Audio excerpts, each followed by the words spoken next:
நான் Venkatesh, marital retroversal coach as well as midlife alignment coach. ஃபேமிலிக்குள்ளே வரக்கூடிய ஃபைனான்சியல் இஷ்யூஸ், அதனால் ஏற்படக்கூடிய பாதிப்புகள் பற்றி பார்த்துட்ருக்கோம். ரெகுலராக வரக்கூடிய செலவுகள், திடீர் செலவுகள், அதை எப்படி மேனேஜ் பண்ணுறதுன்றதை பற்றி பார்த்துட்டோம். அது இல்லாமல் ஒரு பெரிய ஃபைனான்சியல் இஷ்யூ அப்படின்னா கடன். இதை ரெண்டு வகையாக பிரிக்கலாம். கல்யாணத்துக்கு முன்னாடி வாங்குற கடன், கல்யாணத்துக்கு அப்புறம் வாங்கக்கூடிய கடன். இது ஏன் மேரேஜுக்கு முன்னாடி பின்னாடி அப்படின்னு பிரிக்கிறேன் அப்படின்னா, மேரேஜுக்கு முன்னாடி நம்ம வாங்கக்கூடிய கடன்கள் அது நம்ம தனியாக இல்லை நம்ம ஃபேமிலிக்காக வாங்கக்கூடிய கடன். இதை மேரேஜுக்கு அப்புறம் கொண்டு போகும்போது இதை அவங்கள ஷேர் பண்ணிக்க சொல்கிறதுங்கிறது ஒரு சங்கடமான விஷயம். இதுக்கு அவங்க அண்டர்ஸ்டாண்ட் பண்ணிக்கிறாங்க, அதுக்கு கமிட் ஆகிறாங்கன்றது செகண்ட் பார்ட். பட் அதுக்கு இதே மாதிரியான கடன்கள் அது கணவனாக இருக்கலாம், மனைவியாக இருக்கலாம், அவங்களுக்கும் ஆல்ரெடி இருக்கும். ஸோ அந்த விஷயங்கள்லாம் நம்ம யோசிக்கலாமல் அவங்க அதை ஷேர் பண்ணிக்கலாங்கிற ஒரு பிரச்சனை வரும். அவங்களுக்கு ஏற்கனவே கடன்கள் இருக்கும்போது ஸோ இது ஒரு ஆடட் ரெஸ்பான்சிபிலிட்டி வரும்போது ஒரு பதட்டமான சூழ்நிலை வரும், எரிச்சல் வரலாம், எமோஷ்னல் ஸ்டெபிலிட்டி லூஸ் பண்ணுவாங்க. அப்போது வர்ற வார்த்தைகள்னால பெரிய பாதிப்புகள் உண்டாகும்.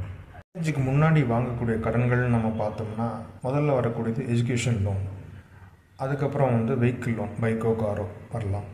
அதுக்கப்புறம் நம்ம அம்மா அப்பாவால் செய்ய முடியாததெல்லாம் நான் வாங்கி போடுறேன் அப்படின்ட்டு ஒரு 50 இன்ச் டிவி, 1.5 டன் ஏசி, பீரோ சைஸில் ஒரு டபுள் டோர் ஃப்ரிட்ஜு, இதெல்லாம் வாங்கி போடுற பேர் இருப்பாங்க. இதெல்லாம் நான் தப்பு சொல்லலை, ஏன்னா பெரிய சாதனை செஞ்சுட்டோம், ஒரு அதீத சந்தோஷத்தெல்லாம் கொடுக்கும். இது நல்ல விஷயம், அவங்க மேலே ஒரு கான்ஃபிடென்ஸையும் கொடுக்கும். ஆனால் at any point of time இந்த மாதிரி சிறிய அளவிலான கடன்கள் 2 இருக்கிறது மேனேஜபிள்.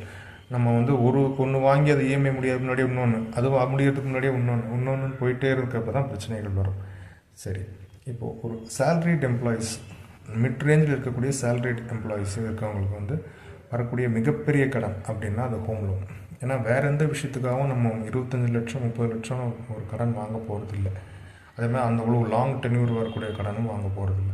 ஸோ இந்த மாதிரியான கடன்களை மேரேஜுக்கு முன்னாடி நம்ம வாங்கும்போது அது அப்போது இருக்க நம்ம இன்கம் கூடக்குள்ளே அது மேனேஜ் ஆகிருக்கும். ஆனால் கல்யாணத்துக்கு அப்புறம் அதை நமக்கு எக்ஸ்பெண்டிச்சர்ஸ் 2 மடங்கு, ஒரு 4-5 வருஷத்துலேயே 2 மடங்காக நிற்கும். அப்போ தான் பிரச்சனைகள் வரும். ஸோ எப்பயுமே இந்த மாதிரி பெரிய அளவிலான கடன்களை மேரேஜுக்கு அப்புறம் நம்ம லைஃப் பார்ட்னரோட கலந்து ஆலோசித்து எப்படி ஷேர் பண்ணலாம், எப்படி மேனேஜ் பண்ணலான்றதை டிசைட் பண்ணி வாங்கிறது நல்லது. தேங்க்யூ. இந்த வீடியோ உங்களுக்கு யூஸ்ஃபுல்லாக இருந்ததுன்னா உங்கள் ஃப்ரெண்ட்ஸ் கூட ஷேர் பண்ணுங்கள்.